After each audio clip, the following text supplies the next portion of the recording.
All right, mates, welcome back to the channel. We're talking KFL going into week 7. KFL divisional rankings, power 8. Okay, biggest move. Obviously, if you caught some of the action, obviously there's a lot going on this last weekend. With there's even some KFL matches during the Hobie event on the Susquehanna, which was pretty awesome. That was the Pennsylvania Brownbacks and the New York Empire. Kudos to all those guys on those two squads that showed out on the Susky over the weekend. But we've got some movement happening in the power rankings, as well as in the standings, as well as everything. Probably the biggest change was Motor City's drop from the number 2 spot down to the number 5 spot in the power rankings on their loss. They're 4-1, 3-1 in their division. And now they, I believe, this week will host Pennsylvania. So that's going to be really interesting. Pennsylvania is winning its division in the Atlantic. They are 3-2 and then 3-2 in their division, and they move into the Power 8 from outside last week. In order for them to do that, one of the other changes was the New York Empire. They lost to Pennsylvania and dropped out of the Power 8 as a result of that. But they are moved to second place. They're still second place behind Pennsylvania, so that thing is still up for grabs. 3-2, 3-2 across the board. Connecticut's not even out of that. They're 2-3.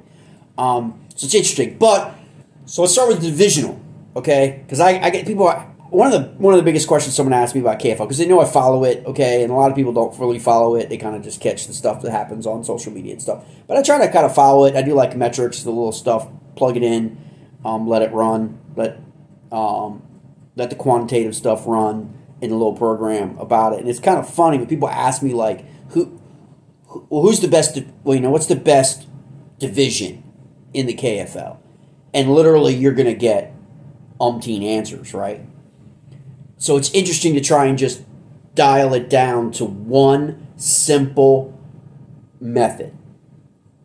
And that's wins in the division, okay, divided by how many teams in the division. That gives you an average win per team. So an average win per team in the division, the higher that average is, the stronger that division is, right? And so a lot of people would be like, oh, well, this division's better. This division has better teams. This division has better anglers. This division, that's all great. This division has a higher RPI. These teams have a higher RPI. There's more teams from this division with a higher RPI. All that doesn't matter. The reason why it doesn't matter is because the KFL has set the standard that what matters is wins. So overall record. What's your overall record? Okay? Wins and losses. What's your divisional record? Okay?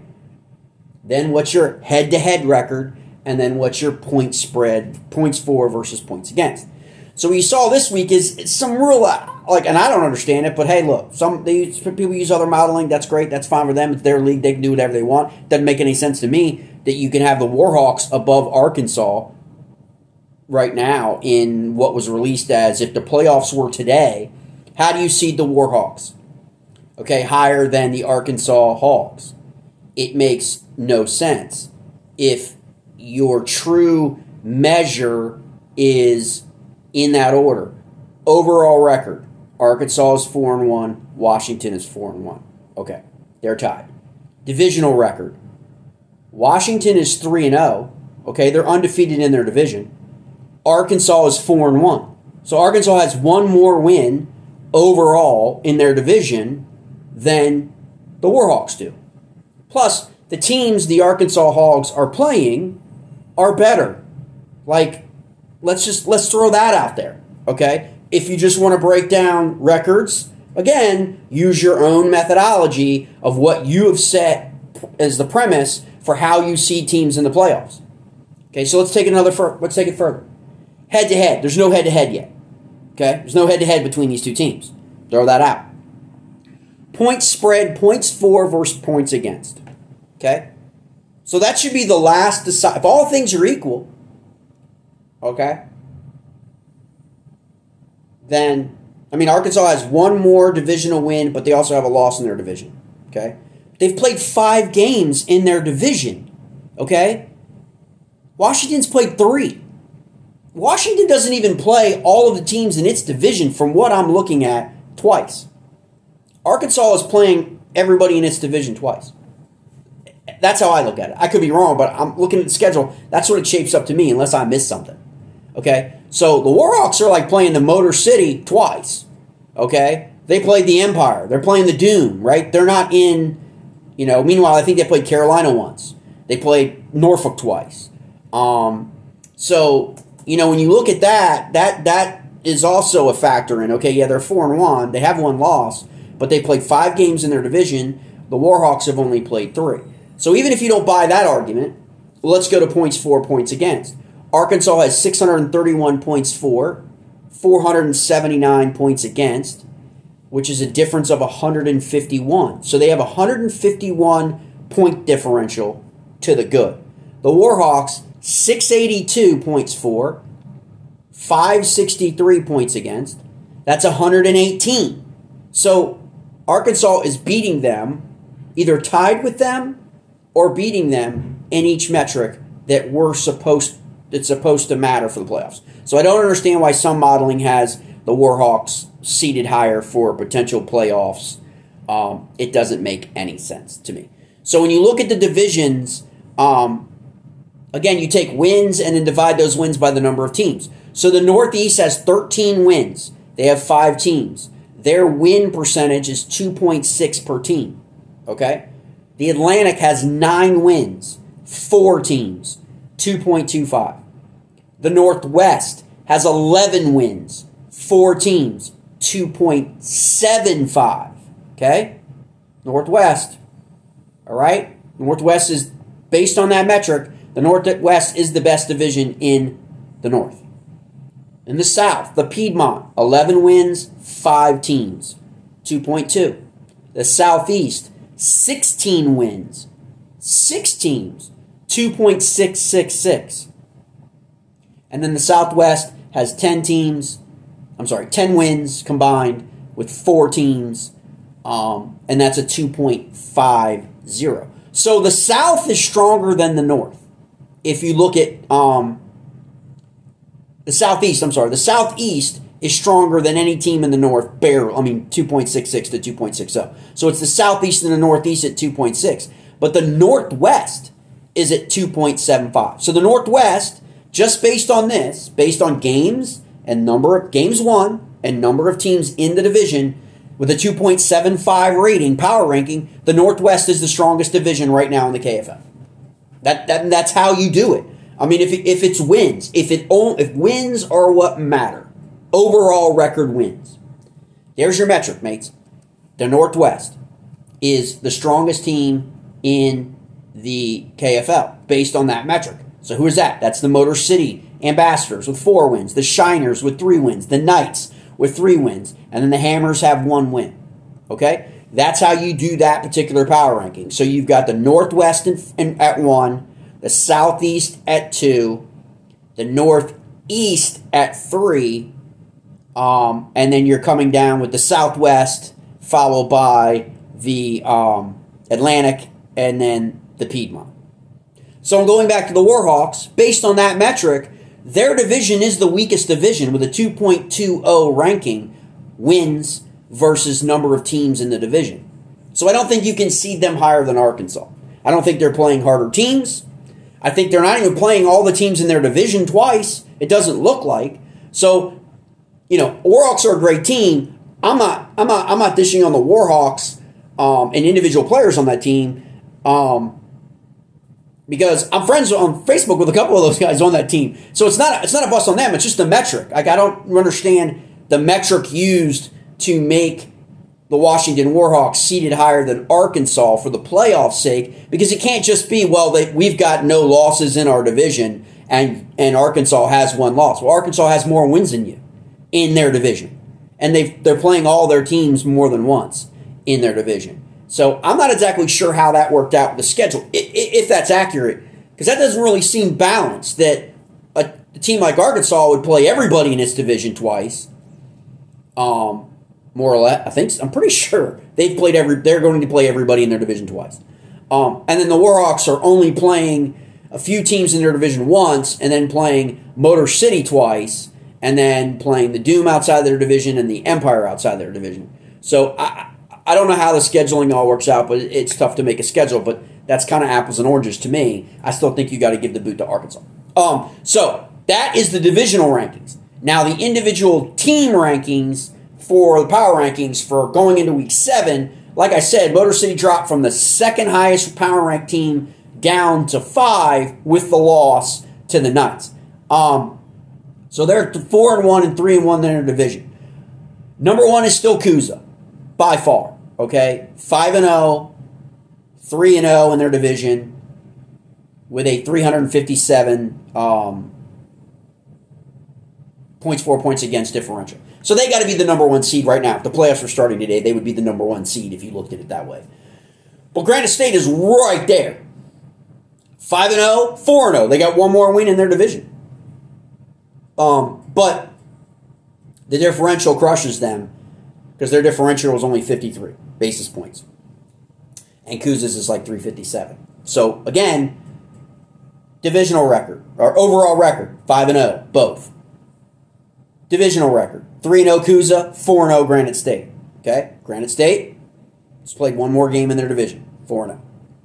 And then the different head-to-head, they have not played each other head-to-head. The differential gets Kuza above Granite State. That's kind of how it works. If you're using these 4 things, unless they're changing things up or not using these 4 things like they said in terms of the playoffs structure. Then you have Arkansas at 3, just ahead of the Washington Warhawks at 4, Motor City at 5. The Slayers have moved to 6. Again, mentioned that a few weeks back. That team is putting it together. Quietly, nobody's talking about them. They are 3-2 in their division. They're in the Kuza. They're in the Kuza division, but they're going to still slide into the playoffs in that second spot from the Southeast if they don't stumble, because the Florida Copperheads are right behind them. I think the rating right now had them two playing each other. I'm not really sure if you throw Arkansas over and Washington back over in that published graphic on KFL, how that changes things up. But again, they can do whatever they want. Whatever. Copperheads 3-2 as well. But the Slayers have the Copperheads on differential. I need to go back and look in terms of head-to-head between those. I think they've got a match coming this week, not this weekend, the following weekend, the 13th. You've got the Slayers and the Copperheads. Slayers are on the road at the Copperheads, which that's going to change. That's going to definitely change that, because you've got Kuza going at the Tar Heel Lunkers. The Tar Heel Lunkers just haven't been able to put it together this season. They've got one win, and they're at home, so you never know. That would be the upset. That would be the upset of the week, the upset of the season. I think that upset would surpass the Lone Star Bandits losing at Fairfield. I believe that's my personal opinion. If Kuza travels to Tar Heel Lunkers and doesn't get a win, that upset would be the biggest upset in the season 2 of the KFL thus far. And that would be crazy. And that would move Granite State. That would move Granite State is at the Massachusetts Maulers, rivals. Okay. You got players familiar with Massachusetts. I think you got players that played with Massachusetts. I think Steve O'Brien, he used to play for Massachusetts Maulers. I might have gotten that wrong. But Steve O'Brien's freaking on fire. With fantasy. Sorry, Steve.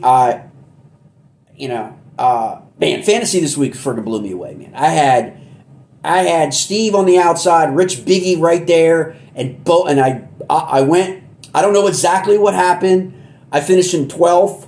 I don't know. It was like 90 people, 800 people for fantasy. I picked Nate Hall on the Susquehanna. I don't exactly know what happened with that situation yet. I haven't really heard, because I didn't see any points get posted on Hobie for Nate, and I don't think I saw any points get posted on Fishing Chaos for the event. So I hope Nate's okay. I really do. I just haven't heard anything. But yeah, so I had Nate at my in my 5 spot, and so it was really great. Obviously, John showed out for the Copperheads. Coley did a really great job, with getting some points, and then Jake with Granite State. I went with Jake. Should have gone with Jake and Steve. That would have been a great. That would have been a great mix. But I finished in 12th in fantasy, which is great. So I encourage you to go on that KFL app and go ahead and fantasize her and create a team for week 7. You got time. You got plenty of time to pick your team. I don't even know the player schedules because that's a week and a half out. They probably haven't picked the players that are traveling and all that stuff yet. So just pay attention to that. It's all fun and good. But it was really interesting to see how it played out. And then right after Florida Copperheads, number 8, you've got Pennsylvania now heading their division. How can you not have a divisional winner, right? That's where the RPI is completely different, mates, than a power ranking based on the actual specified parameters set by a league. I mean, if those are the parameters they're going to use, overall record, divisional record, head-to-head, and points differential, you have to use those in your power rankings. All the other stuff is just kind of noise and fluff, and you can do all kinds of things to kind of dial some things down for analytics. It's a lot easier to do analytics player to player and players than teams necessarily. But you've got the Pennsylvania Brownbacks winning their division right now. New York is right behind them. And outside looking in, it's interesting because you've got New York, like I said, Indianapolis at 3-2 in their division, and winning that game, splitting with Motor City, and then Tennessee's 3-2 in that division. Tennessee actually has a higher point differential than Indianapolis, so Indianapolis is going to have to get a game up on Tennessee in order to move up and grab that seed. Now, you also have issues where it gets kind of crazy because you have some teams that have beaten teams in the top of the power rankings, right? That are sitting in 3rd and 4th in their divisions, but they may have taken wins from some of these top teams. So that's where the head-to-head, I think, with 3 games left, if a team goes on a run to grab that second spot, like, for example, in the Northeast, Bay State Attack has moved from last place to 2nd. Like, they're 2-3, 2-2 in their division. But I think Maine beat them. Like, you know what I mean? So, and Maine's 2-3 overall, 2-3 in their division. So if Maine goes on a run here, a 3-game win streak, they finish 5-3, they could move up. Like Rhode Island is 2-3, okay? And 2-3 in the division. The Maulers, 2-3 in the division. So the Maulers beat Granite State, they go to 3-3, okay? And potentially move into 2nd place. And Granite State goes to 5-1, 4-1 in the division. So there's some neat dynamics coming up in week 7, that make a lot of sense. Another interesting matchup is that Bronzeback game, Motor City, because that can influence seeding. Because Pennsylvania wins that game, they go to 4-2. Motor City goes to 4-2. And then Pennsylvania's got them on head-to-head. Okay? And so that's an interesting matchup. The Warhawks are at Norfolk. Now, Norfolk's catching a lot of fish. Norfolk and Bay State are a lot alike. They've caught a lot of fish. Okay? Bay State, 848 points for. Okay? And Norfolk is just under 700. But they've given up 757. Like, it's one of those things where it's like they're catching fish, but they're on a body of water that is a good body of water, and their opponents are catching fish as well. It's one of those situations. So Washington is at Norfolk, so it'll really come down to whether or not Norfolk can put a match together, a team together that's, I don't know what body of water they have chosen yet. There's a plethora of water down there that they can choose. Not sure if they've even chosen it yet for the matchup. It would be interesting whether or not they move away. Maybe go back bay, maybe like do something different, because the Warhawks have shown out on reservoirs. Okay, they just did it again, and so I'm not really sure if you want to put the Warhawks back on another impoundment or reservoir. Maybe put them a little somewhere else. I think they struck. I don't know if struggle is the right word. They did not perform as well as they have on reservoirs as they did, I believe, on the Potomac against Motor City. That was a close match, and they lost that match. But maybe they actually did put up a lot of inches in that match. But I don't know. I wouldn't pick the Potomac because all those guys are used to picking the Potomac. So it all comes down to that dynamic. Like Washington loses that game, they're 4-2, and they're 3-1. So that hurts them on their divisional record. Okay, and so again, the case gets made between Arkansas. Arkansas wins, they go to 5-1, and I think they're playing in their division, so they'd be 5-1 in their division. I think that's it. I think they're in their division. So, and I don't know much can shake up there.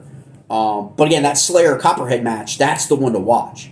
And then Granite State and Massachusetts, just for if those guys, there's going to be a lot of talk and there's going to be a lot of back and forth, and that's just going to be a great match to watch for a match sake. I'm not really sure that it impacts. Even with Granite State with one loss, they are basically 3 games ahead with 3 games to go in that division in terms of winning the Northeast. But those are your power rankings, mates. Coosa, Granite State, Arkansas, the Warhawks of Washington, the Ambassadors of Motor City, the Slayers, the Copperheads of Florida, and the Bronzebacks from Pennsylvania. If you have any comments, let me have it. I'm just a schmuck on YouTube like everybody else, and on social media. It's all good. It's all metrics. That's all it is. If you got any questions about how those metrics are done or how it's delineated across, because you're interested, you can hit me up. Just send me a private message or whatever like that. If you don't want to talk about it straight on Facebook, I get that, because there's a lot of creepers, stalkers, and shillers and trolls on Facebook. It's just the way it is. We know that. So if you want to send me a personal message, that's fine. And I'll tell you where I'm at, what I'm seeing, what I think is going to happen. Also, stay tuned for a pretty good installment, I think. But again, I'm a schmuck. I was asked by a couple guys in the KFL to put out some ideas on what I'm seeing in the KFL. What could the KFL do to be better for next season? What are changes the KFL could make? What are just some things that the KFL could do, should do, may want to consider, all that good mess. And so, as someone from the outside looking in, as someone who's been paying attention to all of it, what's my take? And there's been tons of discussions behind the scenes, mates, about all this stuff. Because, look, leagues have rules, okay? KBF has rules. You can't go on the KBF freaking group and just start smashing and bashing KBF. They're not going to let you register for their tournaments. And they don't have to. So, people talk behind the scenes, people talk in private messages, that's just what happens. If you're in the KFL and you're a player and you're really upset and you don't have a mechanism to voice you being upset, except send the sheriff or the governor or whatever of the league a nasty message, whatever. There's no mechanism, things like that, for players to voice their opinions or their whatever, okay? That's just the way it is. So, but they're not going to take, most people aren't going to take to their Facebook page, and when they do, they get slammed, and then you see what happens when people have to take posts down off their personal page because somebody said whatever, and it wasn't, trash talk is fine when it's on a live stream done by certain people, but if you're a player in the league and you talk trash, you get blasted. And you can get banned from the league. You can get thrown out from the league. You get suspended for a game, from what I understand. That's what I'm learning. I haven't seen that rule, but that's what people are telling me is they can't voice any real opposition for retribution. And that sucks. But again, you signed up for it, and if that was a rule, you signed on and accepted that rule when you joined the league. So, I mean, that's where those are the things that have to change. So we're going to talk about some of that, those kind of things. I put a primo preview kind of like post out there. Some of it's going to be good. Some of it's going to be stupid and ridiculous and crazy. Some of it's going to be absurd, okay? And some of it's going to be a clown show. But it's just ideas, and that's how you get better, is you listen to ideas from people and other businesses and people and sponsors that aren't like into like, okay, we're not players in the league, not competing against other people, don't have any angst, just like looking at it from that perspective. Whether anybody will listen or not, it's just my opinion. Again, schmuck on YouTube, okay? We all have opinions. And that's all it is. So, anyone listens? Fine. They don't? That's fine too. But, there comes to a point where you want to grow and grow and grow, and if you stop growing, then you start plateauing. I think we've seen that in the kayak community, have we not? Where an organization grows and grows, and then suddenly it and then starts to go down, okay? And for whatever reason, okay? And if you're not willing to address the reasons, if you're not willing to examine it, honestly, sit back, take a deep breath, listen to people's feedback, that's what's going to happen to the KFL as well. Or someone else is going to come in, like we've seen in kayak fishing community. There's people have plenty of money, plenty of ideas, plenty of dedication, plenty of passion. They'll just create another team league. Someone else will create another team league. I think someone's already doing it for snakeheads, okay, in the Mid-Atlantic. Now, snakeheads is not going to translate nationally or even maybe necessarily regionally, but for the DMV area, for Maryland,